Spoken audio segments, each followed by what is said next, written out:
Hey everybody, it's GombletX and welcome back to some more Magic Arena. Today I'll be playing the Dominaria United Arena Open Day 2 event.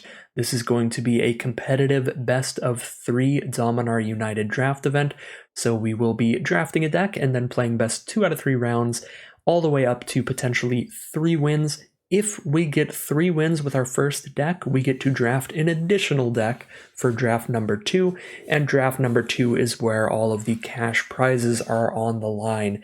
Getting a win in draft number 2 gets you at least $1,000, and getting 3 gets you the $2,500 grand prize.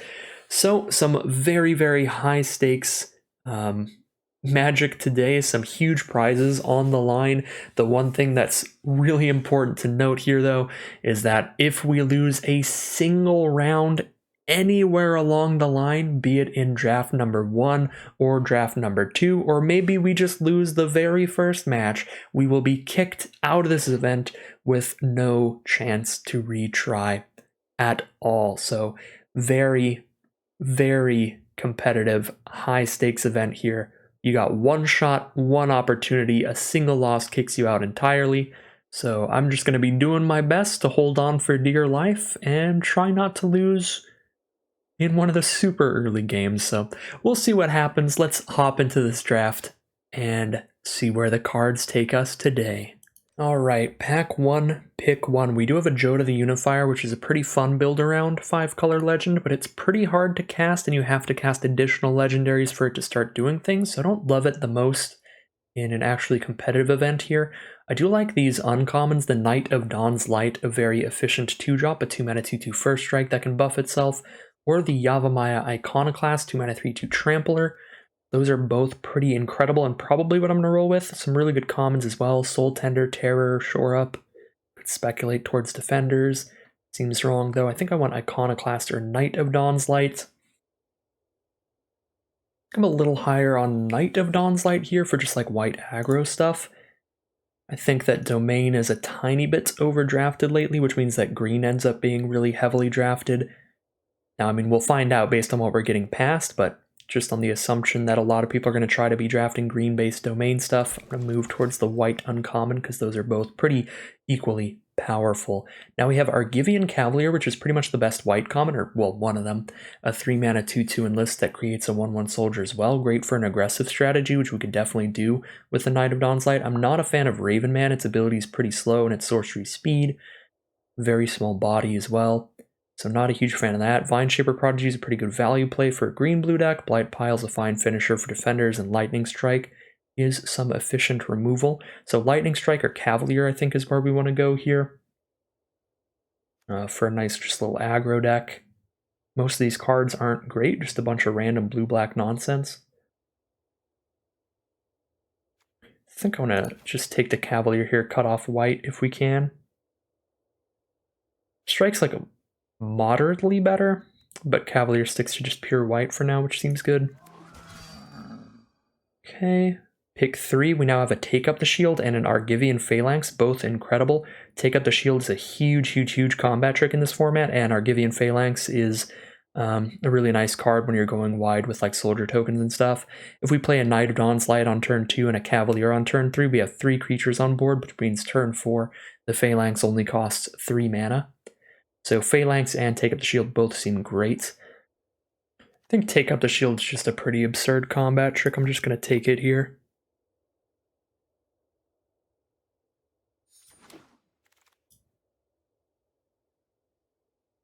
I'm feeling really happy with how this draft is going now because we see pick 4 that we have a Resolute Reinforcements for the go wide kind of deck, which is great for us. There's also Zaro Janin, which could be fine. Quite a bit slower, but I think I like Resolute Reinforcements here. Try to lean into being one of these heroic charge decks that can use that +2/+1 to your whole board card to end the game. Reinforcement seems like a pretty great addition for us. Pick 5, we do actually have to dabble into another color here because I don't think Faithbonder is very good. That being said, I don't think anything in this pack is very good. The best card is Shadow Prophecy, and that's for domain decks that have a lot of different land types, so not for us. Restoration's not good. Heirloom Probably not. I mean, I could stick to white and just take a Faith Bonder, but it's incredibly filler. Picker is probably my favorite card in the pack, but it's not that good. It's just pretty empty pack there. I like Griffin Protector and Coalition Warbrute a decent bit. Our deck looks like a pretty good spot for a Griffin Protector. We have 2 cards already that create 2 creatures off of 1 card, Resolute Reinforcements and Argivian Cavalier, so Protector is probably pretty good in here. We're also 100% tied to white and only possibly red. Late Tribute to Urborg here. Bone Splinters as well, which is actually good in the black-white deck.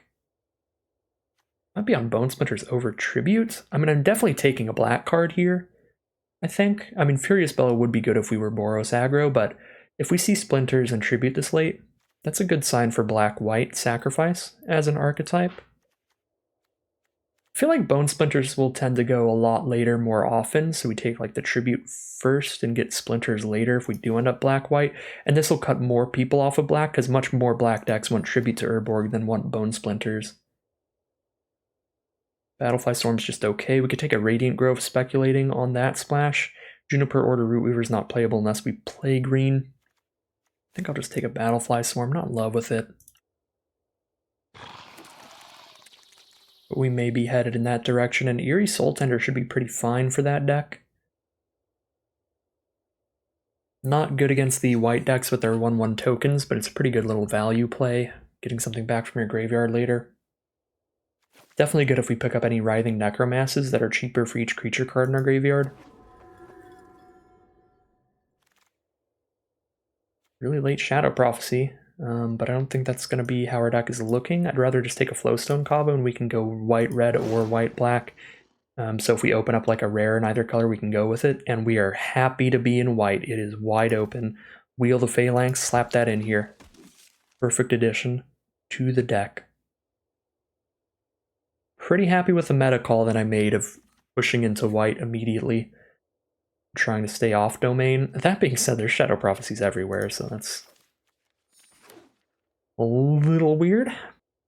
But yeah, I'm very happy with how this looks right now.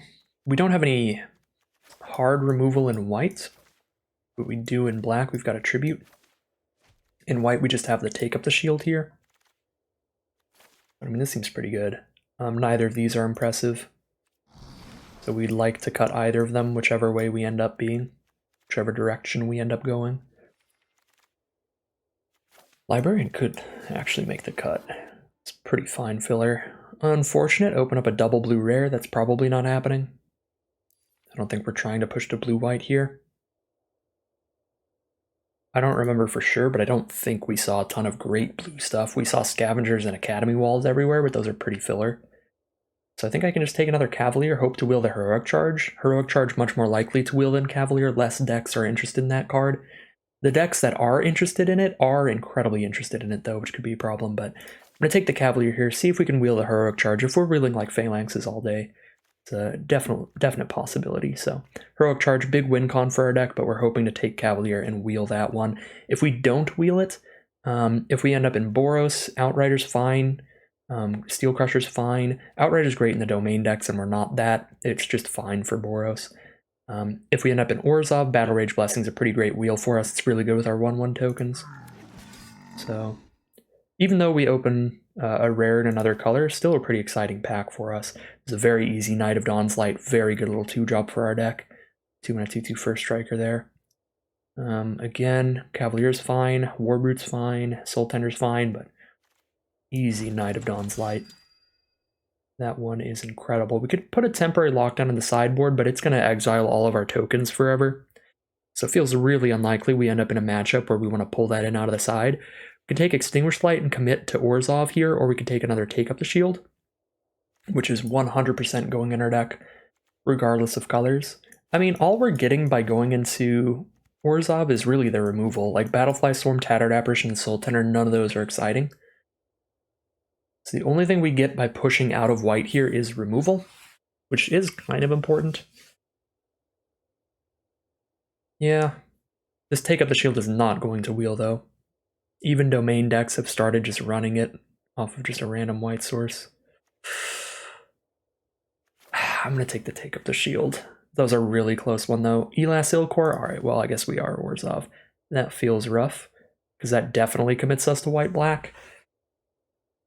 Where Extinguish would have been... Actually, I don't even know if Extinguish is, like, strictly better. Take Up the Shield and Extinguish are both incredible cards. I think Extinguish probably would have been better if we were committed to white-black, because we already had one Take Up the Shield. If I didn't have either in my deck, Take Up the Shield is so good that it's like almost on par with Extinguish. Even though it isn't hard removal, it's filling a different role. It's filling its role really well. Warhorse is pretty nice in the archetype. Cavalier's fine. I don't like Drawbridge when I'm aggressive. Acolyte doesn't look great here. Probably Warhorse. Bit slow, which I'm not in love with. Another Take Up the Shield? Wow, no, I really wish I took the Extinguish the Light. That pick is going to come back to haunt me. We're going to get a bunch of Take Up the Shields later. Yeah, that was a misread by me. I should have realized, because we already found out white is definitely one of the most open colors here, I should have realized I can probably get multiple Take Up the Shields later, and went for the card that was way less likely to go later in the draft, so pretty rough. We would way rather have one Extinguish, 2 shields than 3 shields and no Extinguishes. That is really rough. Pretty big misread during the draft there. Should definitely have an Extinguish the Light in this deck.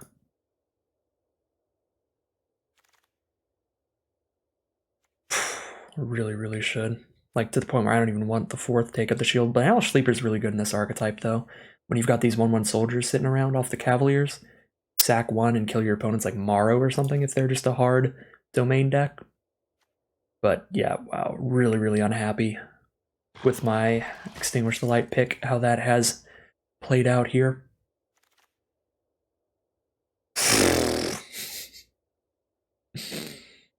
I mean, at this point, Take Up the Shield's competing with a Root Weaver, a Drawbridge, and an aggressive Sabotage, so we'll have 4 Take Up the Shields, I guess.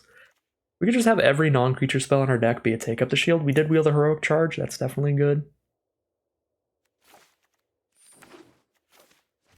I guess on the plus side, we could try to be mono white if we're super lucky.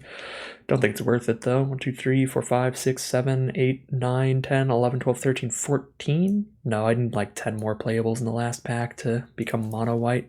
Almost definitely black white. How's our creature count looking? 14? If you count these in here. It's pretty good. We almost just have a full deck. And then we just start making it better with every pick we make. Late Impulse. It was actually a little more open than I thought.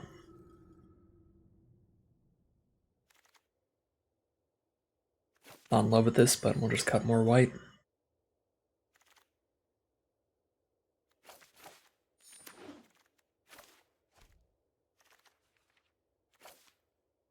Alright, that's a 23 card deck.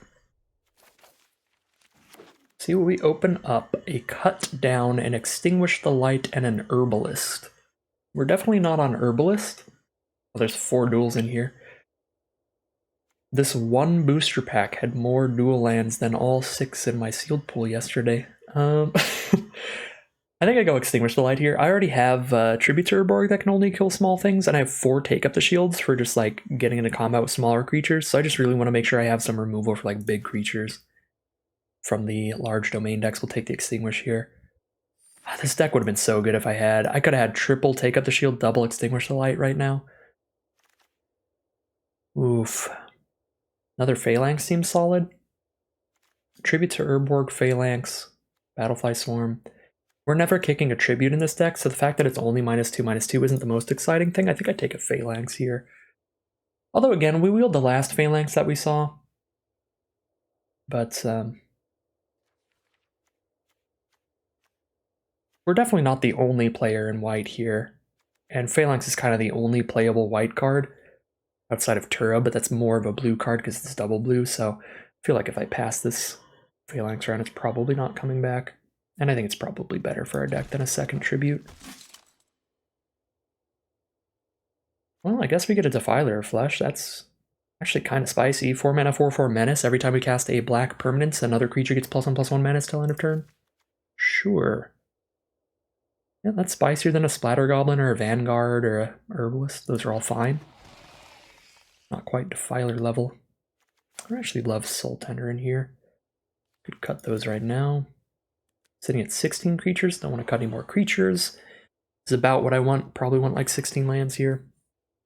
So we'll just cut a card every time we add a card. Do I have any Clerics in here for the Shadowrite Priest? That would be fun. I have one Cleric. I did just cut 2 Soul Tenders. I could play those just to have more Clerics, but Captain's Call is probably better. Captain's Call makes a lot of sense. This card synergizes really well with Elas, synergizes really well with the Banalish Sleeper, the Heroic Charge, the Phalanxes, the Griffin Protector. A lot of good reasons to run a Captain's Call. Sorry, Shadowrite Priest. You're a cool card, but gotta go for the one that's definitely good synergy. Choking Miasma is horrible synergy. It's the only good card in white or black. Took some red dual lands. There were some solid red cards going around this last pack. But without any, I'm not going to try to splash any in. We'll just grab a Librarian. 5th Take Up the Shield. No, that's not where we're going to be here. Not on the 3rd Soul Tender, probably 2nd Griffin Protector. And then I can cut this Tattered Apparition. Seems fine. Stall for Time without the blue kicker is just okay. I think I want that there. Garbage. We're just gonna ruin somebody with a Wingmantle Chaplain's Day. Another Resolute Reinforcements is really good in this deck. Very happy to see that. Super, super good for the black-white sack deck, the black-white token deck. Really nice late Resolute Reinforcements for us. This Heroic Charge is going to be a big win con. Probably don't need 2 Librarians. Phalanxes can be 3 drops pretty often. We need to cut a couple more cards, probably pilfer 16 lands, run it like this maybe? I don't know, we'll do some more adjustments in deck building. Just thinking out loud here. That is what Magic strategy videos are all about. Just thinking out loud. I'm not in love with the 2nd Librarian. We have 16 creatures, so basically 17 when you count the Captain's Call. 17 cards that produce creatures, so yeah, we can cut one. This Librarian. Librarian's probably better than Herbalist. We've got 5 2-drops already. Although that does let my curve get lower. With Quadruple Take Up the Shield, I actually do want a lot of 2-drops. Yeah, Quadruple Take Up the Shield makes Herbalist actually more interesting than Librarian to me. Think of it that way. Take a Bog. I don't really think I want a 2nd Battlefly Swarm. Like, if I put that in, I'm going to end up cutting like a Griffin Protector or a Warhorse or something. I don't feel like there's great room for it right now. Yeah, I'll just speculate on that. Because there were a lot of good red cards this pack, so maybe they'll, like, somehow something still wheels at this point. Probably not. Another Herbalist. Vivisector. Restoration does not look very good here. Yeah, I mean, neither of these look very good.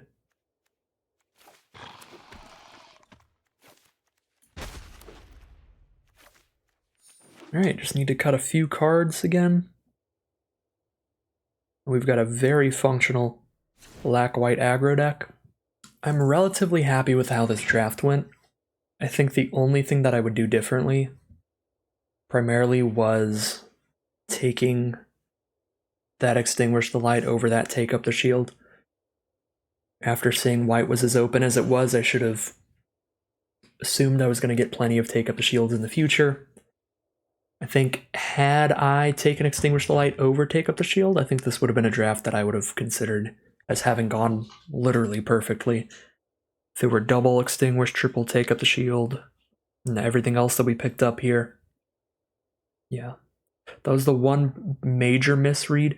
The other thing I could have done was taken some of the red duels a little higher, and then potentially splashed in some of that, like, red removal, the decent red aggro cards we were seeing late. But I think this deck would have been just better with double Extinguish, triple Take Up the Shield than with some random red duels and some red removal. Because obviously Double Extinguish is perfect removal in black. We don't have to muddy up the mana base to do that. So yeah, I think the best deck we could probably build in our seat in this draft pod is very close to this one. It just involves a second Extinguish the Light primarily. So that's a little rough. Other than that, really happy with my general philosophy here and my meta call of going for Knight of Dawn's Light over the green card there and just trying to avoid the grindy domain strategies, because we saw I might have been a little hive-minded near the end of the draft, but definitely it felt like early on and into pack 2 we saw like none of the great domain payoffs outside of like Miria's Outrider. Never saw a Bortuk or a Techova or a Jodas Codex or a Weatherlight Treaty, or like nobody was going to pass any of those cards because people were actively seeking those decks out pretty heavily. So I think if we went for some kind of greenish domainish strategy, we would have ended with a really mediocre deck. And just going for an aggressive white deck here. Our deck looks pretty dang good. Again, not perfect, but almost as good as we could have gotten in this draft pod. Again, Double Extinguish, that would have been absolutely beautiful. That would have been close to perfect. Close to perfect as we could get here.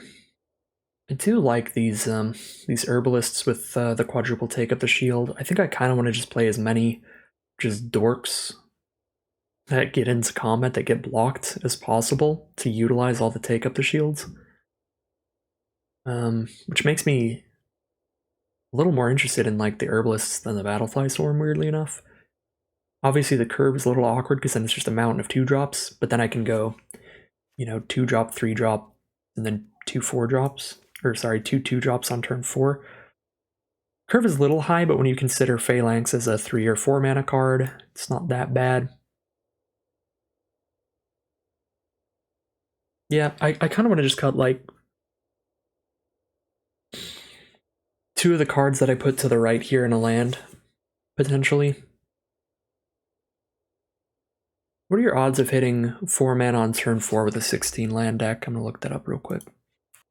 A 16 land deck in Limited, a 16 land 40 card deck hits your 4th land on the draw 81.3% of the time and 71.7% of the time on the play. And then it's a coin flip of hitting 5 lands turn 5. It's 50-50 on the dot if you're on the play, 64% if you're on the draw. 16 sounds pretty reasonable for this deck by that adjustment, by that math. We do have some mana sinks, like Knight of Dawn's Light. Phyrexian Warhorse has an ability I can activate for mana. Got some tricks to hold up, but just really don't want to flood out with this deck. And then not wanting to flood out might be a reason to just keep double Herbalist for scrying and then just cut all 3 of these, or all 2 of these, to get down to the 40 cards. Puts me to 16 creatures in a Captain's Call, which is essentially another creature. So 17 creatures. Yeah. Tons of 2-drops here. We get really aggressive. We have quadruple take up the shield, keep that path cleared. Roll with this as the deck, aggro some people out. We have 20 white cards and 5 black cards, but 2 of our black cards, Defiler of Flesh and Extinguish the Light, require double black, and only 1 of our white cards requires double white. So if anything, I go 9-7 here, but it might even be worth going 8-8 just so I can still consistently slam down Defiler of Flesh turn 4. Because 7 swamps out of a 40 card deck, about 1 out of every 6 cards is a swamp. We need to be 12 cards deep on average. It's a little more than 1 in every 6, so probably more like 11 cards deep on average is when we hit second swamp, which would be turn 4 on average. 7 cards in hand plus 4 card draws. That might be reasonable. Sometimes we'll just have to wait on Defiler. We can definitely wait on Extinguish the Light. I mean, 8 planes in the deck is 1 out of every 5 cards is white. or 1 out of every 5 cards is a plains. But I'm literally never keeping an opening hand that doesn't have a plains in it is the problem. That's why I want a pretty high white count. I think 9/7's probably fine. Again, there's a justification to try 8/8 just to hit these double blacks more easily, but I'm just going to make sure the white mana is just perfect. And sometimes we'll stumble on double black, but that's probably okay. Plenty of white spells to cast. Only 2 cards that we can't cast without double black in the whole deck. Alright, here we have a look at the deck we're going to be playing in the Arena Open Day 2. It is a pretty nice looking black-white aggro deck. The black-white decks in this format have a nice token sub-theme with cards like Argivian Cavalier and Resolute Reinforcements, spitting out soldiers for us, and multiple good ways to use those, such as the Banalish Sleeper, letting us sacrifice a 1/1 to kill a bigger creature of our opponents, the Warhorse letting us sacrifice the 1/1s to give the Warhorse +2/+1, and the Heroic Charge being able to just use a wide board state of tokens to kill your opponent very quickly.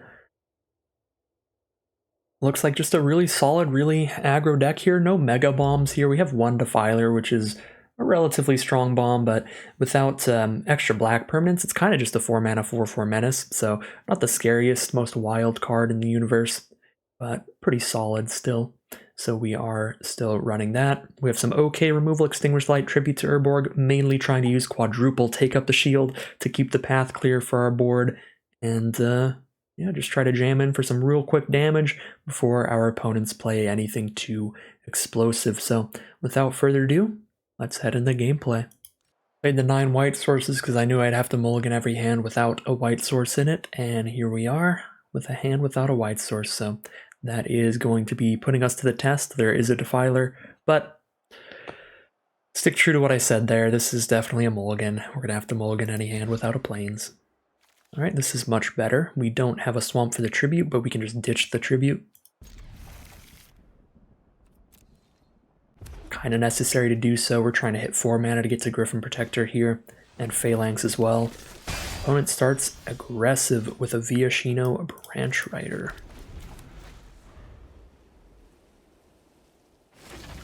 Into a Sacred Peaks. Looks like it's going to be an aggro mirror match here, and we definitely have the slower hand. Not happy with how we've drawn game 1, but I am pretty happy with our potential matchup here. We have 8 2-mana creatures in the deck, so not drawing a single one this game, and getting pressured with a bunch of aggro because we haven't drawn any 2-drops is pretty brutal. But the fact that we have 8 2-drops means I think this matchup's pretty good in future rounds, despite some potential poor draws game 1.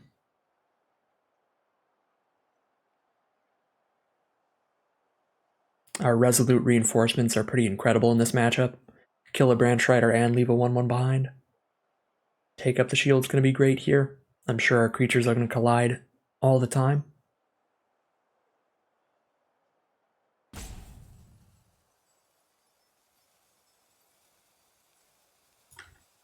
Start writing down what my opponent has here while we're waiting. Keep it in mind. Branch Rider Cavalier is all we have seen so far. They have 3 mana up here, a lot of options it could be. Not too much to be gained by speculating here because there are so many different cards it can be.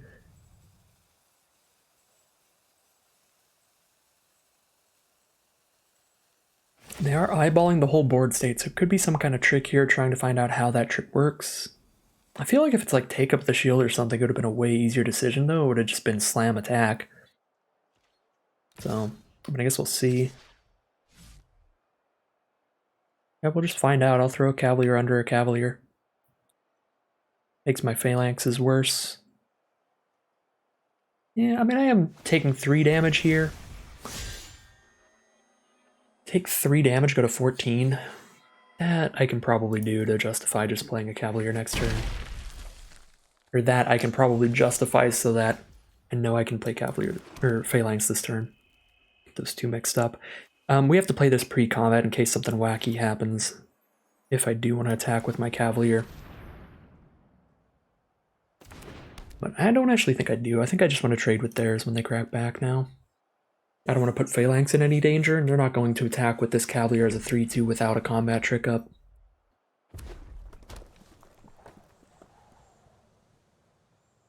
Elas Ilcore also seems like it'll be pretty exceptional in this matchup. An aggro mirror match, that card just sits there gaining us life throughout the game and losing our opponent life throughout the game. Life totals are probably going to be pretty relevant in some of these potential games. Keldon Strike Team, well there you go. We crew it with the Strike Team and we trade Cavaliers now. Pretty fine. Big thing I'm worried about here is because they are Boros, they can have heroic charges, and that can be a very big issue. They're not going to quadruple block Phalanx, so we'll combat first. That is one thing we really need to keep our eye out for here. Heroic charges could be really bad for me on their current board state.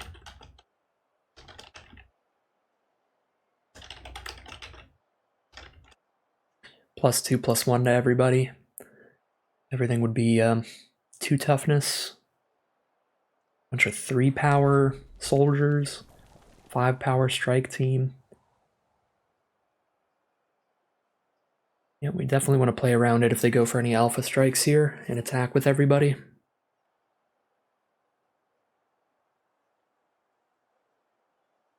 That would be lethal if we let it all through.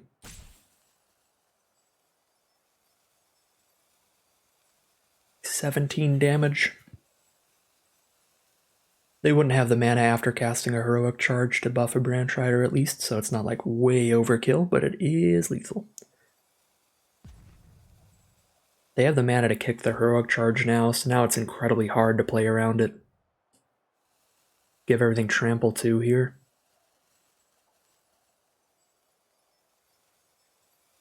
And then if it's other combat tricks, they can just steamroll us by just running over our Phalanxes. Just straight past the turn here, alright. We can use combat tricks on the defensive, maybe? I think we still just slam in double Phalanx. Like, I think they put in more work on the aggressive than on the defensive, because they're going to kill more things than they would blocking heroic charge.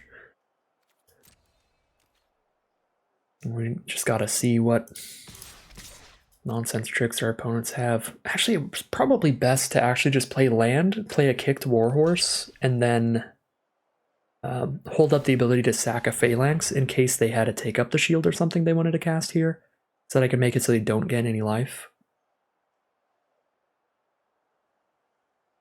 Yeah, that was loose. Probably wanted to Warhorse pre-combat. But I guess this way we're open to playing a Griffin Protector into a Warhorse the turn after that, so we actually have a flying threat on the board. It's another decent option of where to go. Yeah, it's not like definitely the wrong play to not Warhorse pre-combat, but that was a line we should have considered. Yeah. Got punished for it. Warhorse pre-combat would have been pretty good. Yeah, and their board state's wide enough, I'm just going to want a Warhorse anyway. Rough. That is far from ideal. Again, all it would have done would have stopped them from gaining 4 there, but still stopping them from gaining 4 there is pretty big. They'd be down to 12 now. Yeah, in the interest of not just dying to heroic charge, I am pretty interested in the Warhorse there, and if I just realized that in main phase 1, could have went for the Warhorse pre-take up the shield.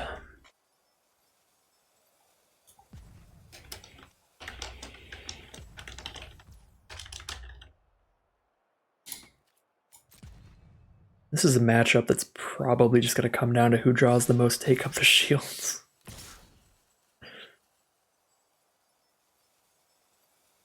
It's kind of a wild attack here.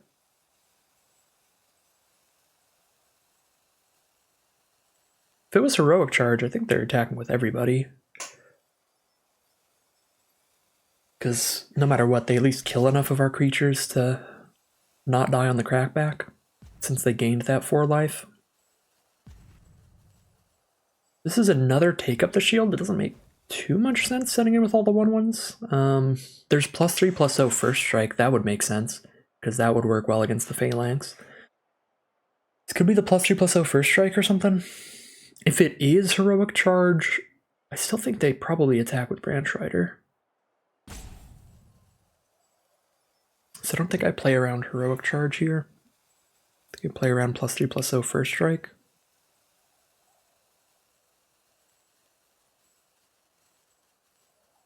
So we just let them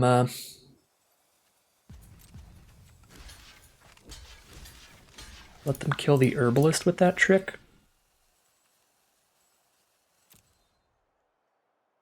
I mean, if this is Heroic Strike, I guess they got us. Not even that badly, though, because I can sack a 1/1 and save the Warhorse here, and the Herbalist will still kill the Strike team through a Heroic Charge. But then we might get trampled to death. 5, 6, 7, 8, 9, 10, 11, 12, 13, 14? No. Not quite. Cleaving Skyrider, that's disgusting. 4 attacking creatures. So 4 damage to any target, so they kill the Phalanx, I guess. It's not lovely. Oh, we deal with almost their whole board, at least.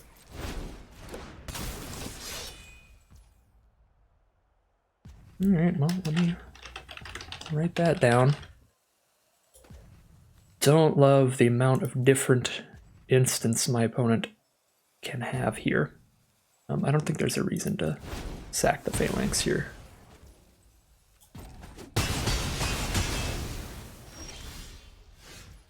Okay, yeah, well, now we're just staring at each other. My opponent has 2 more cards than I do, though, so they're probably winning this one. These trade. This holds off the Skyrider, but all it takes is just 1 decent card to put things in my opponent's favor now. We are out of cards here. Firebrand, that is definitely a decent card. Shuts off a blocker every time it attacks. Attacks as a 5/3 with its ability.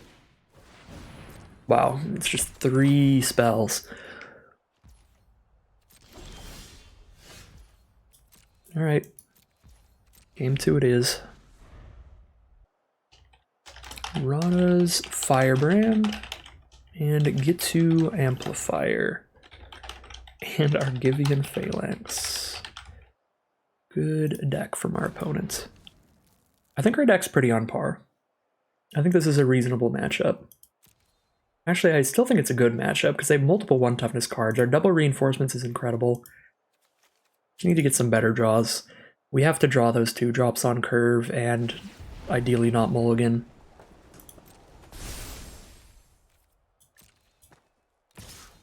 And then also being on the play is a good advantage that we didn't have here.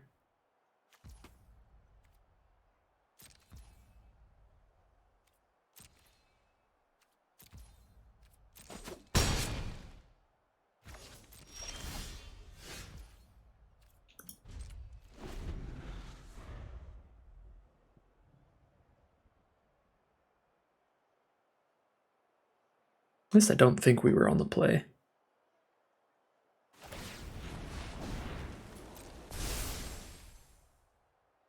We might have been.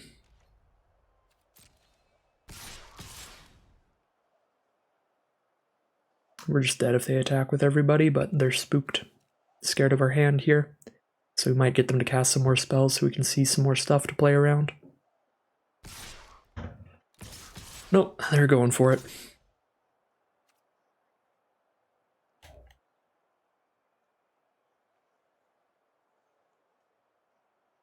I can block 1 creature, take 1, 2, 3, 4, 5, 6, 7, 8, 9, 10, 11.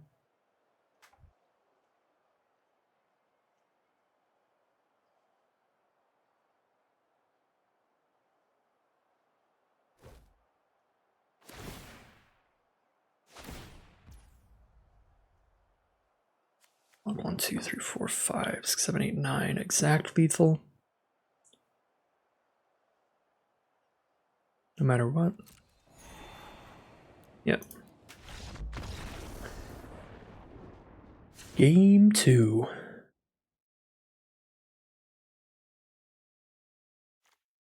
Tree Blast might not be horrible here. Just get more cheap removal. Tribute to Urborg is definitely good.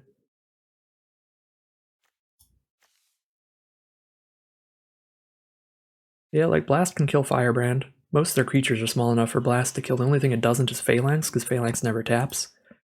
And Phalanx is their only creature with enough toughness to survive the Blast. Blast actually maybe makes it in here.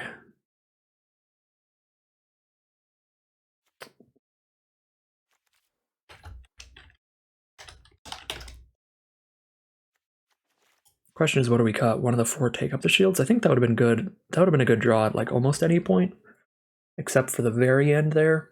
But yeah, maybe 4 is a lot. And I saw 0 game 1, so don't actually know in practice how well that was going to do. Sleeper doesn't do a lot in this matchup, but I don't really want to cut creatures.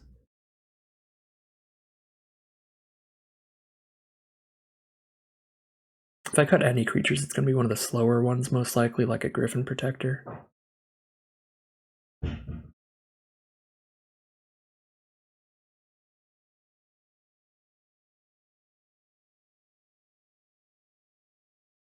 Maybe the Herbalist. They've got a lot of 1 toughness stuff. Herbalist is going to run into things pretty poorly, although that's what the quadruple take up the shield is for.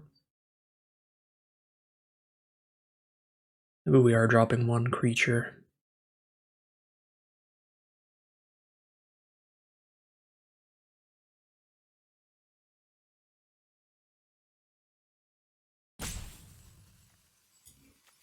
Yeah, I mean, they made 3 1/1s. Yeah, maybe we do drop Sleeper. 1 Sleeper for 1 Artillery Blast seems fine. We will be on the play in game 2.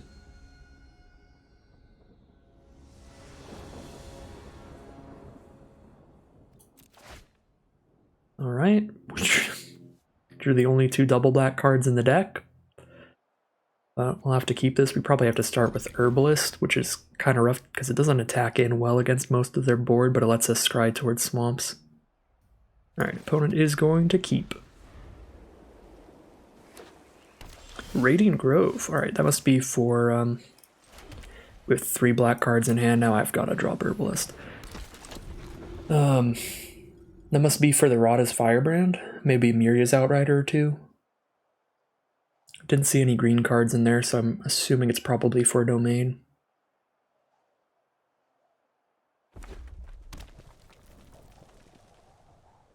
They've got both of their main colors here, red and white.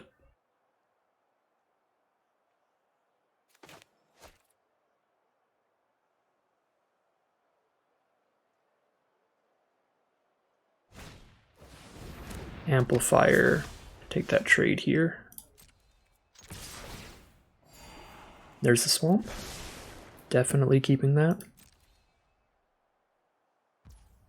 No blocks. Very happy with that. That gives me another scry. I could have gained 1 more life by playing Knight pre-combat, but I wanted to make it look like I had to take up the shield here, so it was less likely they just slam the trade. Because this Herbalist is incredibly important to me. With these double black cards in hand, we need to dig for swamps. So, any extra value that we can gain by making our opponent think that the Herbalist isn't in danger is pretty good. This is super sus. That's 100% take up the shield, right? But it could be any combat trick really, but the only one we've seen is take up the shield, and take up the shield would win that fight. So we've got our opponent on take up the shield.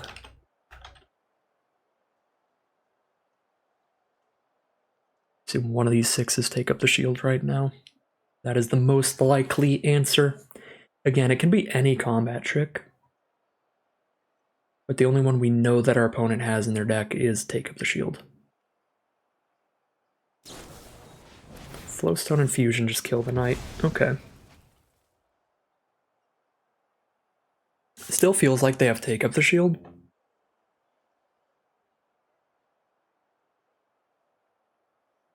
They wouldn't be thinking this hard if they didn't have another trick they wanted to potentially use.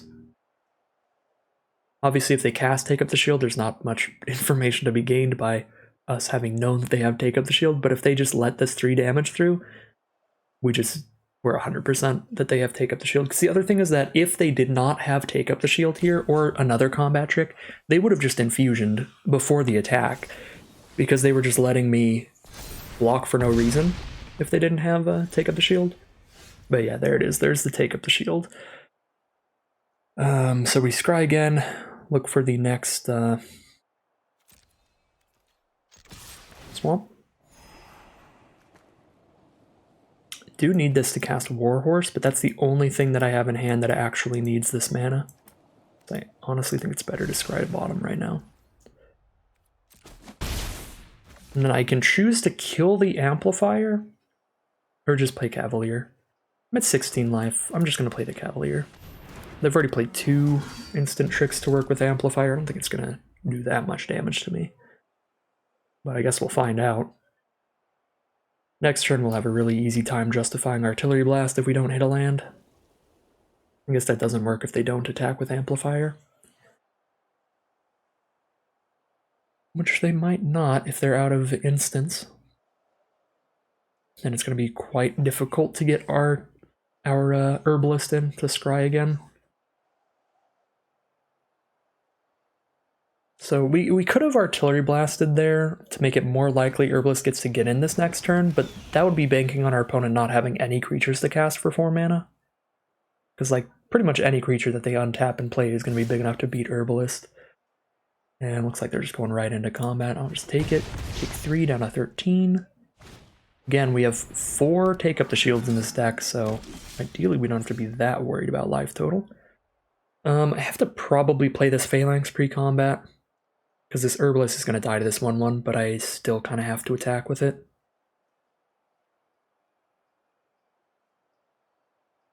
Actually, no, I can enlist it to the Cavalier. What am I talking about? Still have to play Phalanx pre-combat, because Cavalier can just trade with their Cavalier. That's kind of a likely outcome.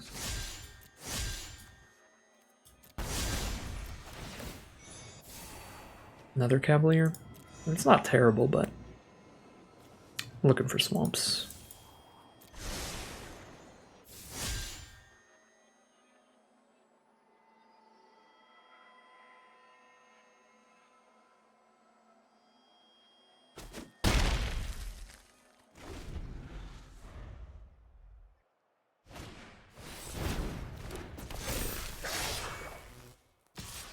Oh, I forgot. Yeah, Branch Rider can be kicked off the green mana. That's the other reason for the green source there. That makes sense.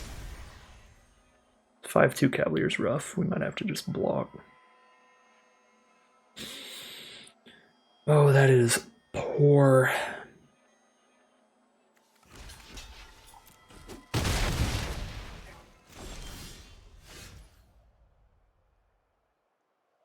Could play a Warhorse.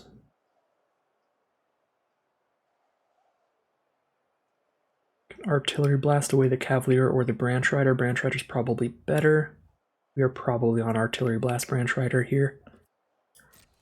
Let's see what we scry into. Preferably a Swamp. There is the Swamp. Alright.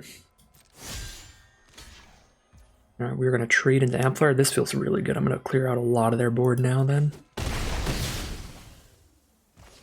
Basically just have the Branch Rider. I'm sorry, just have the Cavalier primarily.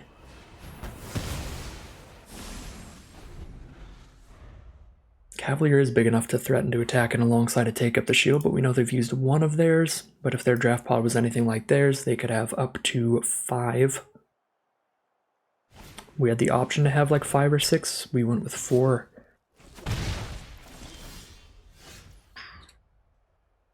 Phalanx here. Probably extinguish Phalanx, attack. Seems reasonable.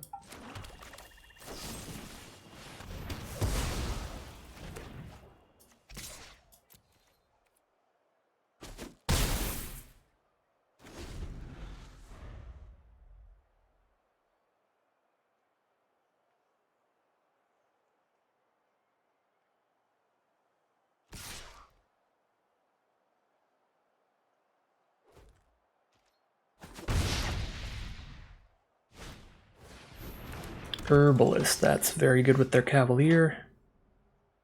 Knight of Dawn's Light is very good against their Cavalier.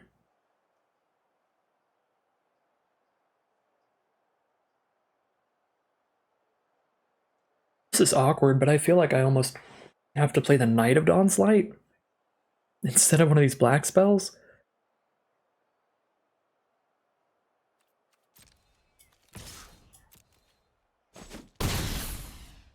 If opponent's at 6 life, Defiler's very tempting.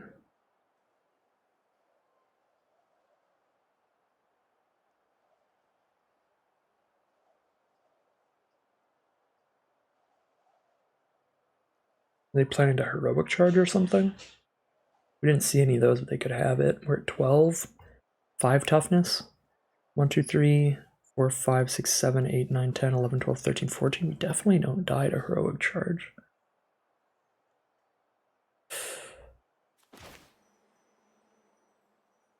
It's like the 4-2 Cavalier I block with Herbalist. This is probably fine. Unless they have a second take of the shield. If they have a second take of the shield, we're kind of donezo. But that would play incredibly against our Knight of Dawn's Light as well. Because it gives indestructible, so if their play is take up the shield here, we're going to lose this game either way.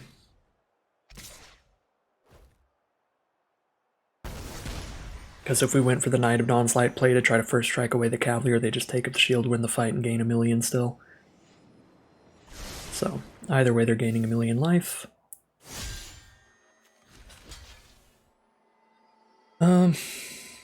Slightly more likely to find lethal if I don't take this trade. Because if they play just like one creature after this, then I can make it so both of these have menace by playing Warhorse, which means they'd have 2 creatures out, they could block one of those, but then they take 4, 5, 6, or 5, 6, 7, because I can make that 5. But then they could double block that one, let that through 4, 5, 6. Yeah, it wouldn't be lethal. Even if I leave Herbalist around, if they play just one more creature, we're still 1 damage off lethal, guaranteed at least. So I think it's worth trying to trade. We do trade. That is good. 2 cards in their hand. Keldon Strike Team kicked. That is not enjoyable. They have a heroic charge. We are going to die.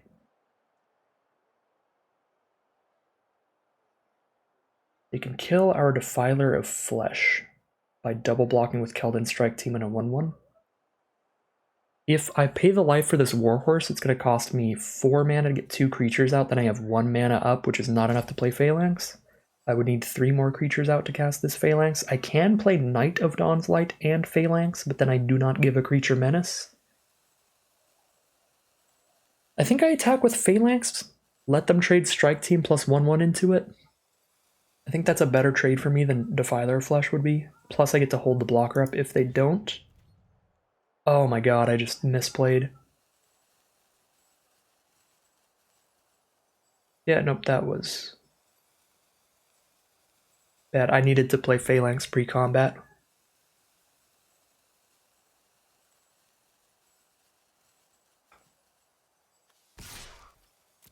Yep, that was bad. That was really bad.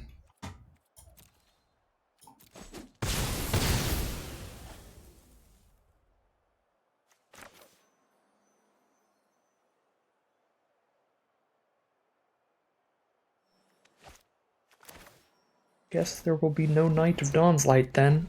Oh, that was so bad.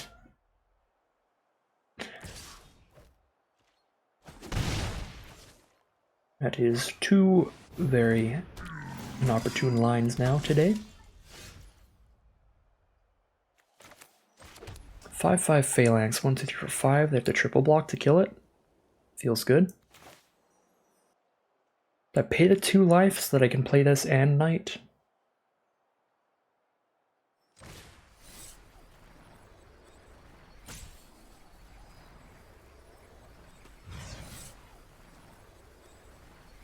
I think I actually do.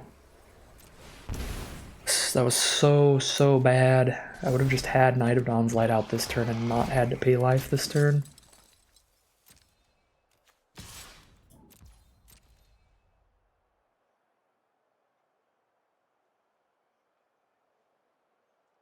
That could definitely cost me this game.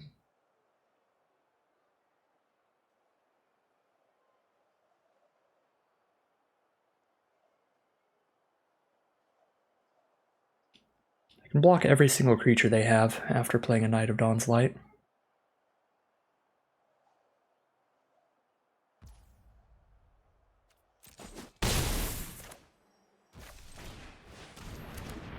So that feels good. They need another land to kick a heroic charge if they have one. They're at 2 now. Take 1. Firebrand is pretty bad for us. Reinforcements is very good. Okay. Trade into 2 creatures with Phalanx. We know they have to block it. They have to block Knight of Dawn's Light, and I get to just eat things up with that. I can double pump it easily. They have to block Warhorse, and I eat things up with that.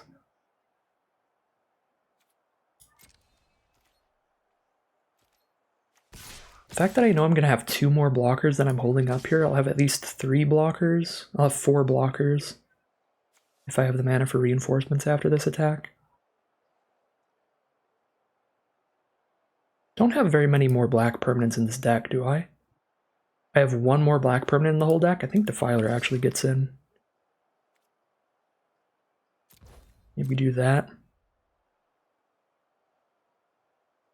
Start clearing out this board.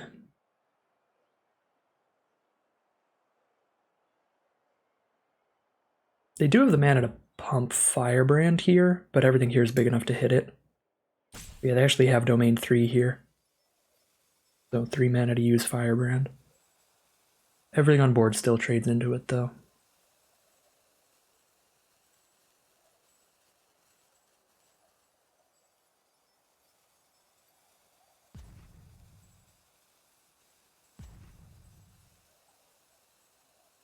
So I have to hold up 2 mana here after all is said and done in this combat. Chump. Chump.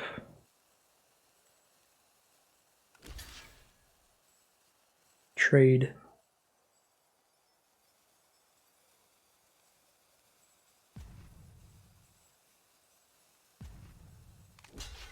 Chump.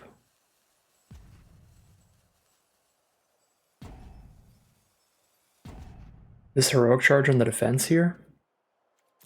This must be heroic charge on the defense here. Which just kills Defiler? Everything else still loses the fight. I guess it kills Warhorse too. Actually very okay with heroic charge on the defense. Oh no, they don't have the mana for that. This is just, it's just chumps. It's just straight up chumps. Alright, nice. Nice, nice, nice. Yep. That can all occur.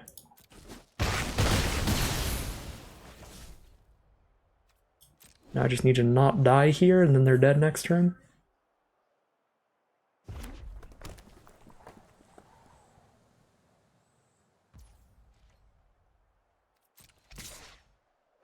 It asked for 1 with the Phoenix Chick. End step, we'll play the reinforcements.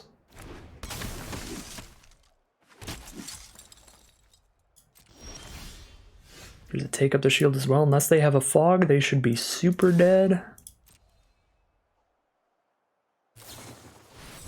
Cleaving Skyr, number of attacking creatures. 1, 2, 3, 4, 5, 6. We sack one then.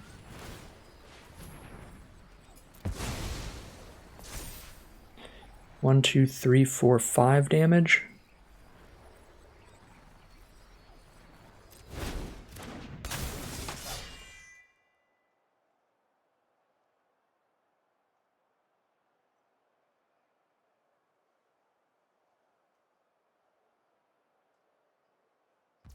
Killed the Defiler, block 2 things and still die, sure.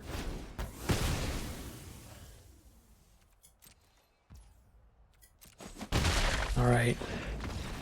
That was almost bad. Definitely got to keep track of that Cleaving Skyrider when our opponent has 6 open mana up. If I didn't have a sack outlet there, that would have been brutal. So we'll keep track of that in the future game. Also could have lost that misplay of playing the Phalanx post-combat. Really needed to play Phalanx pre-combat. So we'll keep those things in mind as we head into the final game of round 1. But other than that, I don't think there's much sideboarding here. I think we just gotta hope to play well in the final game here. Final game of round 1, and if we lose here, the final game of Magic for the day. Pretty great opening hands, but because we won the last round, our opponent does get to be on the play, which is pretty important in this matchup. Pretty spooky. Not a fan of that. Turn 1 Phoenix Chick. That will consistently be damaging me. Great mana that we've drawn here. We've got the double black. Rada's Firebrand Reinforcements is going to be very good against that. Happy to see it. Send in both, drop reinforcements. Go for the block, get the kill. Our opponent's stuck on double red here. We'll drop a Cavalier and attack for 1.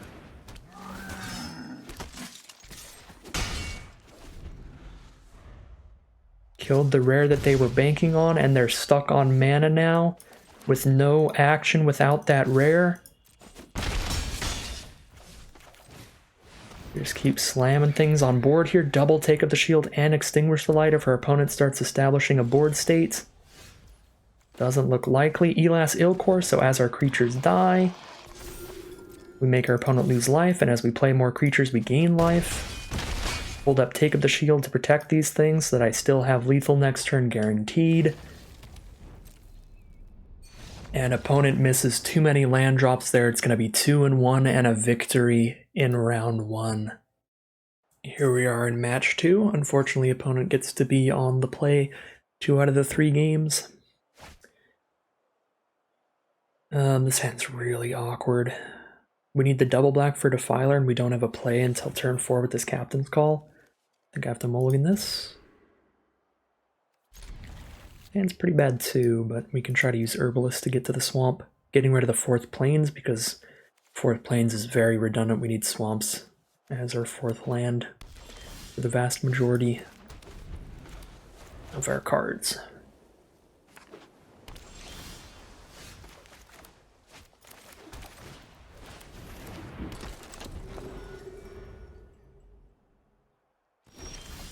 Alright, opponent stuck on 2 lands here. We get to start scrying. Sorry, Heroic Charge. I need swamps.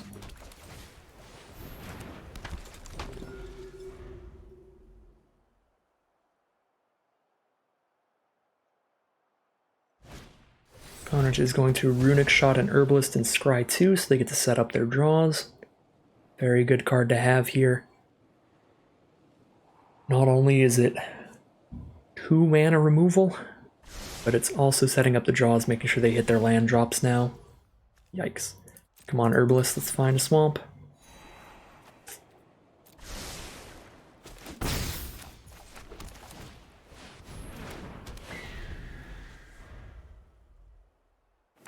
Alright, here's the land drop they scried to the top, and there's the swamp. Let's go.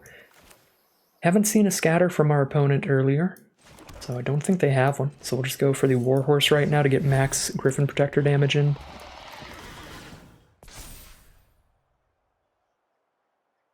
Yeah, we know what they drew this turn, and it was that Sunlit Marsh. Destroy Evil was in their hand. They couldn't use the whole time because we didn't have a big enough creature. Okay. Take up shield, actually, yeah, solid now. Now that I've got the swamp. Okay, 3 mana.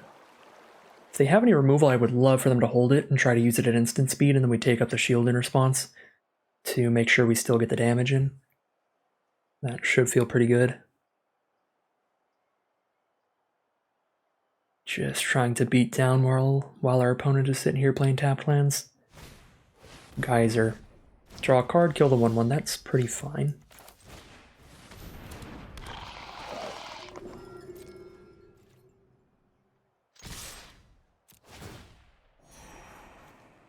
I do have some double black cards, but I don't think I hold the swamp unless I draw one of them.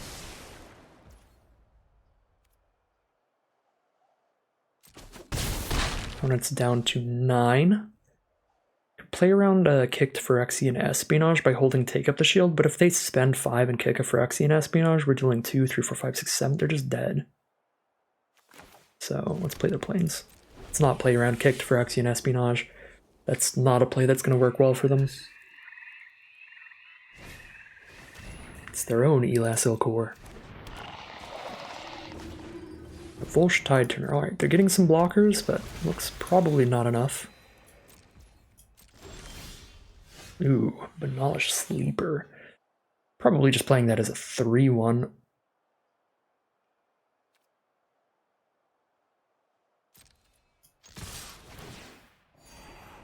Griffin Protector's a good one.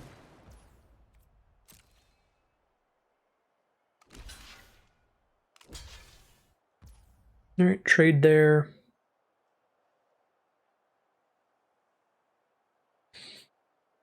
Clear out the board here, get down to just a Herbalist and Elas versus nothing by using Take Up the Shield. It feels like where we want to be. If our opponent doesn't have a Wrath, this should probably kill them.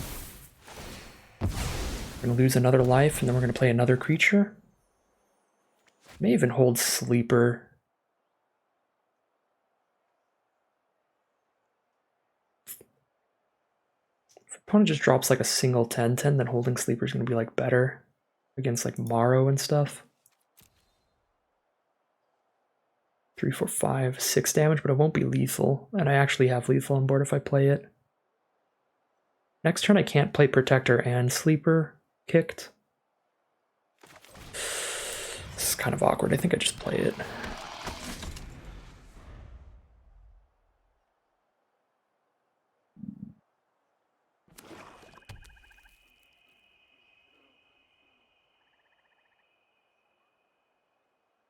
If they play like a single 10/10, we probably still just attack with everybody. We'll hit for 6 if we do.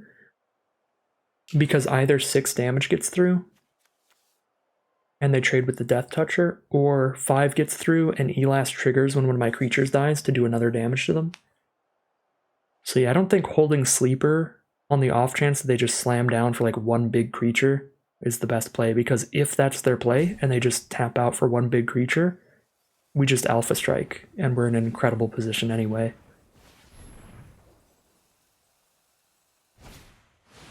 Micromancer, ooh, and they can pull out a Cut Down if they drafted one. Ooh, none in the deck. That means they have Gaia's Might or Shore Up or something in hand. 1 green mana could definitely be Gaia's Might. Could be the Cut Down also, 1 black mana. They have 1 black or green mana up. And they have their 1/1 mana instant in their hand already. Or maybe it was Runic Shot. But it seems like they have something else here. I don't think they'd be thinking this long if they didn't. They wouldn't just slam full control mode and then sit here doing nothing. Okay, Bone Splinters it is. Yeah, that's a good one. Put them to 4. Get rid of the blocker while they can't recast the conscript. And if they don't play a creature here, they're just dead. If they do, we still have a 2-turn clock in the sky. If it's a flying creature that also gains them life, they're definitely not dead. Yeah, now they can get the conscripts back from grave when that one dies.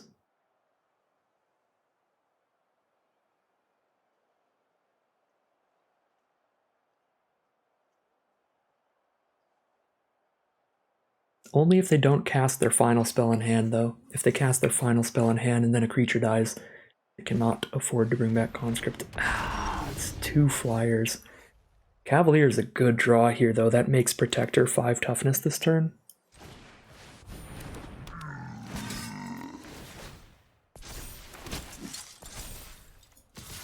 Definitely gets in. We trade off Sleeper while trading off doesn't let them get conscript.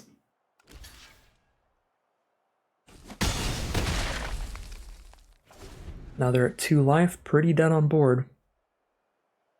They need to play a blocker here. They can't play conscript from grave. Soul Tender's a blocker. No longer lethal. We hit for 1. Cavalier. I mean, we scryed out of a lot of lands to get here, but still feels pretty dang lucky to be hitting gas like this.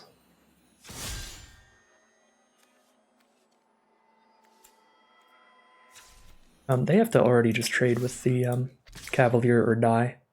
So they go chump, trade with Cavalier, take 1. Do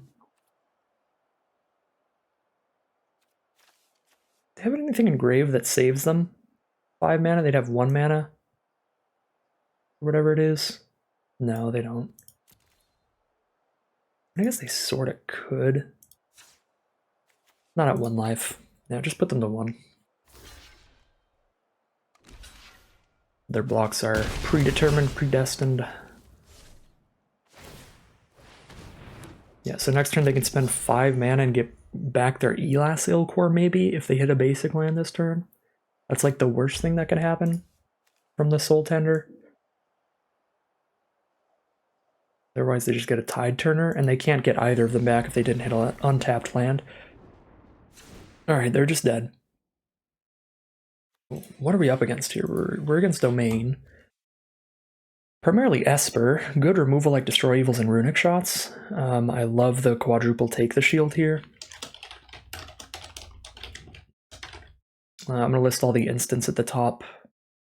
Choking Miasma is a big one that we need to pay attention to. Although there's not much we can do against that. Phyrexian Espionage, play around that getting kicked. Solarian Geyser's pretty good against us, all our tokens. I like our matchup here. They seem pretty slow, generally. So just go aggro.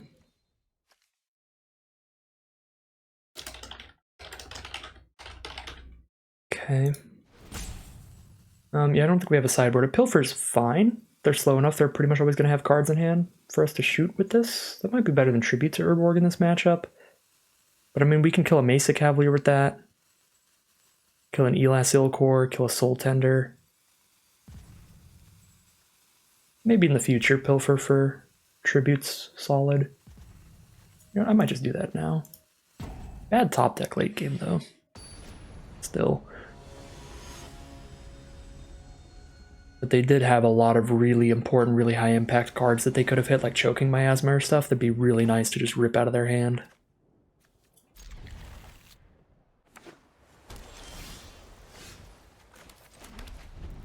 We don't actually need to scry that much here, so I'm probably leading with Elas. Tide Turner definitely leading with Elas, because that can actually attack into that.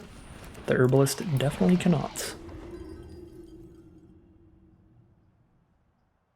The only instant we saw in their whole deck was Destroy Evil.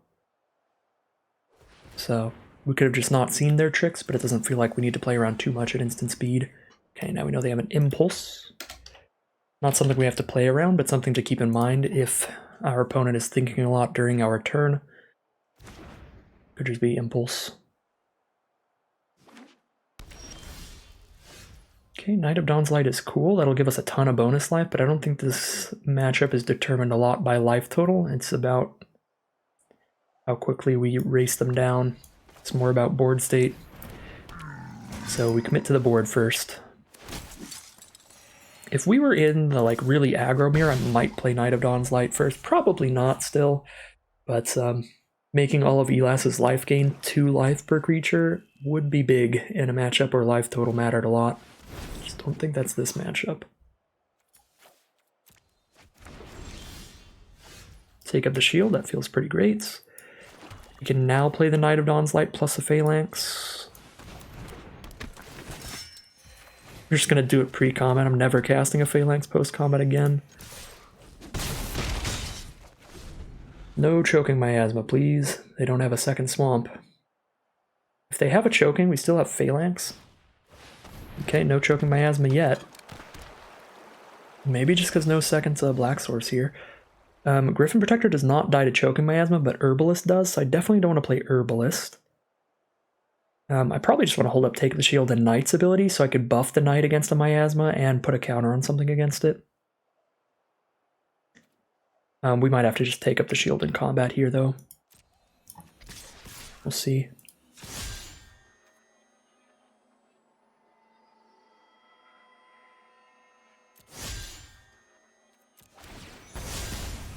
Prefer not to have to do that, but if it happens, it happens. This card's just very good.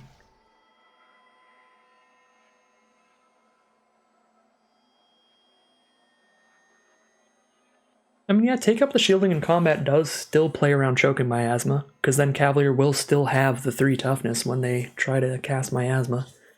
So yeah, we had shields down for 1 turn against miasma, but from now on, like, if they draw into a choking miasma, it is not going to save them. It's just going to kill Elas and the soldier.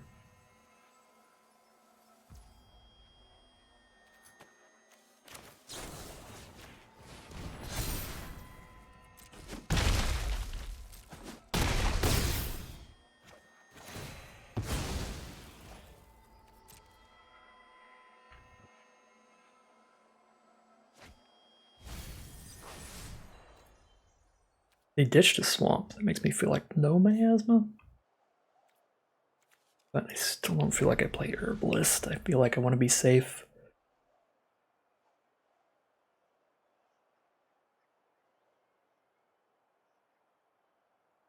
Like, they're at 7 life against this board state. Feels like we definitely don't lose if they don't cast a choking miasma, so...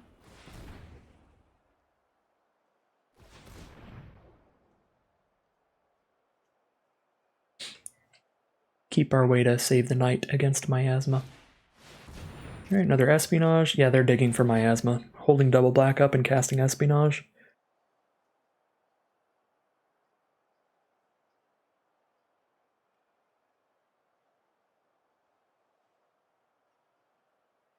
Pretty lucky that they milled that off of the Eerie Soul Tender last game. Because I would not have been playing around that card at all if we hadn't seen it. But I guess it might not matter. It looks like they might just not draw it in time anyway. Captain's Call. Now if they miasma, Elas just kills them. If they miasma, Elas is just like, okay, you lose 4 extra life now. Yeah. We're probably on Captain's Call here. So we're not attacking with Elas, so we'll enlist Elas onto the Cavalier. Knight is good enough at threatening to get bigger that we can attack with that. Probably attacking with everybody but the soldier. Actually, the soldier gets a damage and guaranteed thanks to Elas, so sure. And then everybody.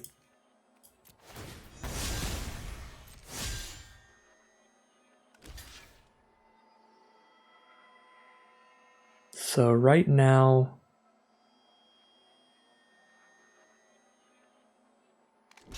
takes 6 damage here.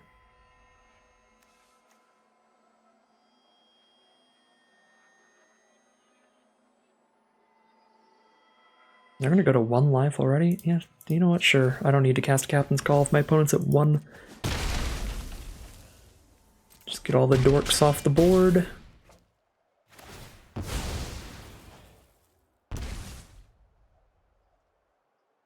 Still don't need to play this Herbalist, so we'll pass. Now the only way they survive is if they can kill Elas and then Miasma. And even if they do that, we still have a Phalanx on board. So they have to have the 1 mana removal to kill Elas, the 3 mana choking Miasma, and then a 1 or 2 mana creature to block Phalanx. Really rough position for my opponent.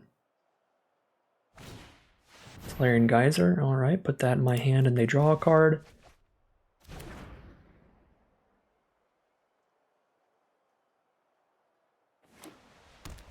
Still holding up the Miasma mana, but again, if it was Miasma, they die to Elas's triggers. And I keep Knight of Dawn's Light. Alright, great stuff in round 2. That was kind of the ideal matchup for the white-black aggro deck, just a slower deck with a lot of tap lands, more controlling stuff. We just jam in really quickly and finish them off before they can do anything too atrociously powerful. So it's going to be 2-0 to start it off, and we are 1 win away from potentially making it into draft number 2. And even if we don't win the next round, we get 5,000 extra gems out of the event. We already got our 5,000 gems back by making day 2. Now we've got another 5,000 on top of that, so that is pretty sweet. Here we are in round 3 now. We get to choose, so we get to be on the play 2 out of these 3 games, if it goes to 3 games.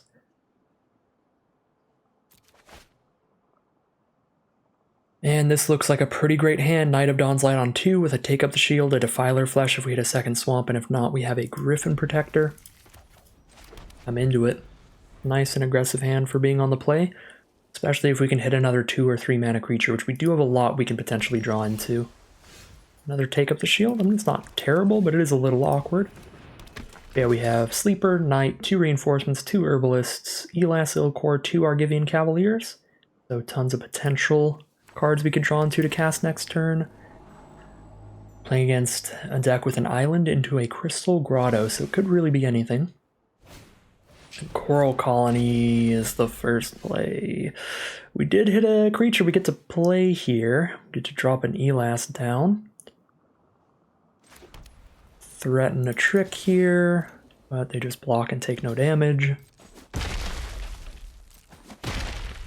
And then we drop an Elas. Playing against defenders here. Blue and white. Definitely have the mythic uncommon Wingmantle Chaplain. Let us cross our fingers and just pray that they don't.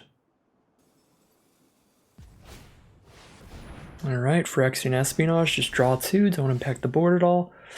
Would have loved to land there so I could double pump this Knight of Dawn's Light. Actually, without the land, I can't do anything this turn. That is really bad.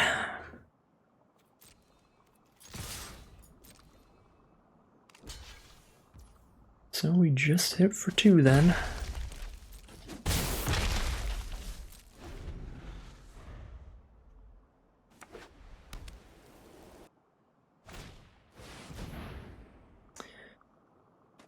Yeah, this is going to be that matchup.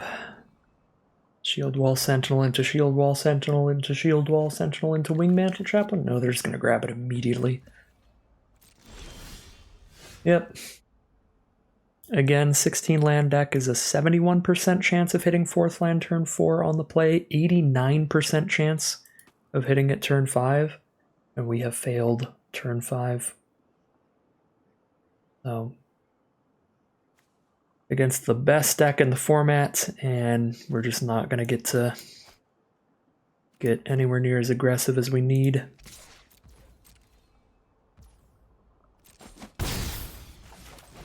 You get to start scrying with Herbalist at least.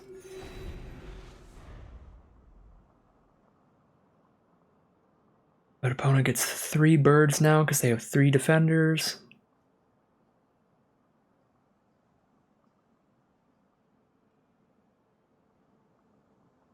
Then they could play like Tolarian Geysers on their own Chaplain, or tons of cards to recur it from their graveyard.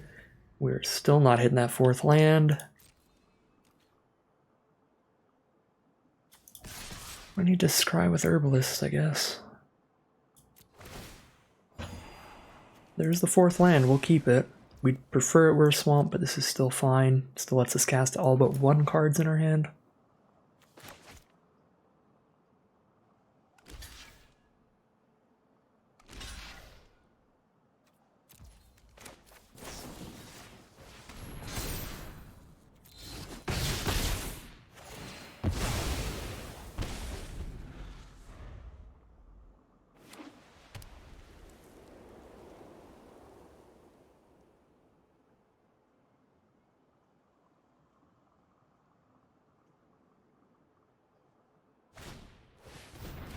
They've got double Coral Colony in there.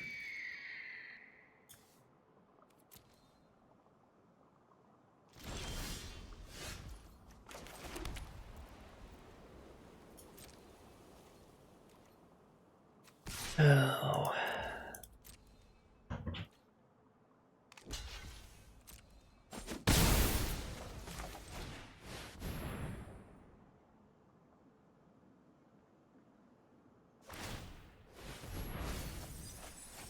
Yeah, they're milling us 4 a turn minimum, 8 a turn.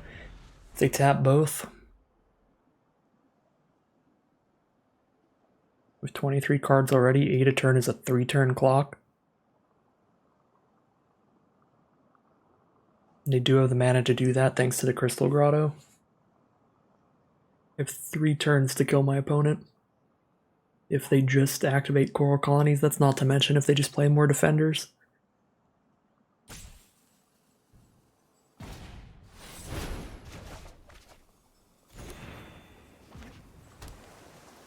Geyser the Elas, draw a card, gain 3, and still have the mana up to Coral Colony for 4. There's another defender.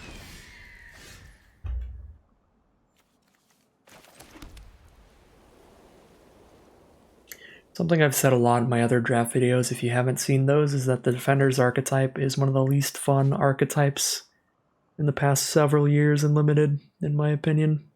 I despise playing with or against this archetype, and it is the one major flaw in this otherwise pretty decent format. So, gonna be absolutely brutal if this is how Arena Open Day 2 ends, because I already despise this archetype, and I'm gonna hate it even more if it keeps me from draft number 2.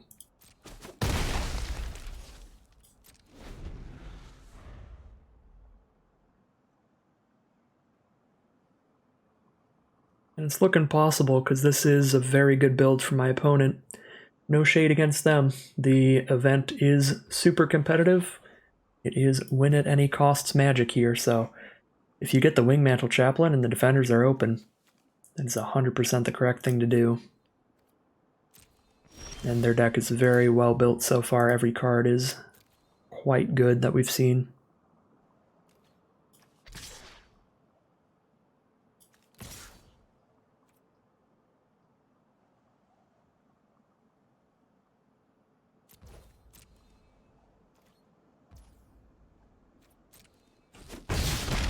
Getting milled 10 here. Yeah, we're just out of a deck now. They mill us 10, untap, mill us 10, and we have 1 card.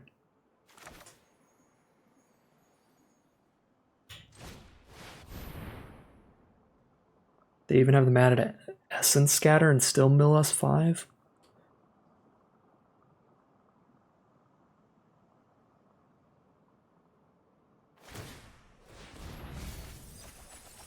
There goes 5 cards. There goes another 5.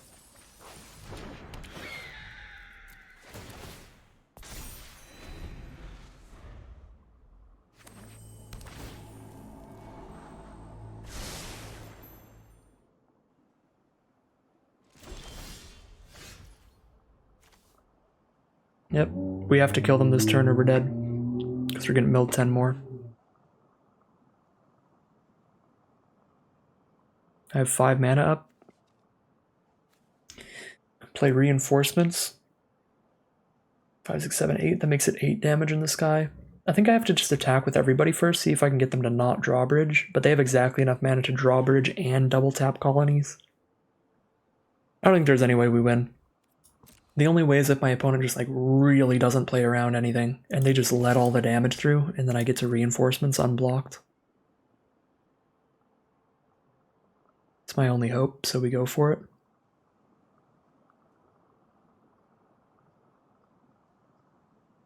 I'm actually 1 mana off from even killing them with that. Reinforcements makes both these protectors 4 damage, so 1, 2, 3, 4, 5, 6, 7, 8. And then plus force, that's 12 damage on board. Yeah, I mean, they're going to play around stuff anyway. So they just mill us now before these creatures die, and then we can't win. I can still reinforcements to hit for 8s, but that will not kill them, and then I just die to the mill. Okay, threaten to kill Shield Wall Sentinel.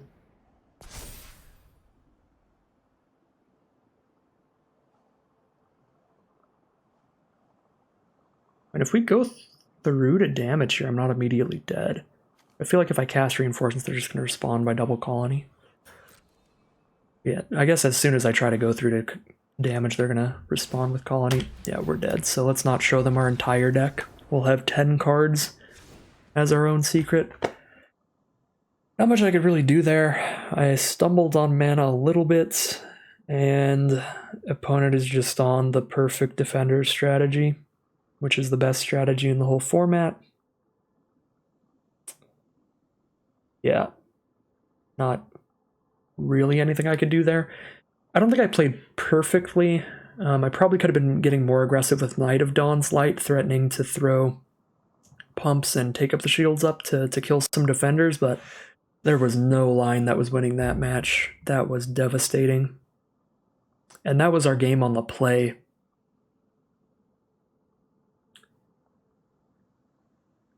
This matchup just doesn't seem winnable to me. We don't have a sideboard for it.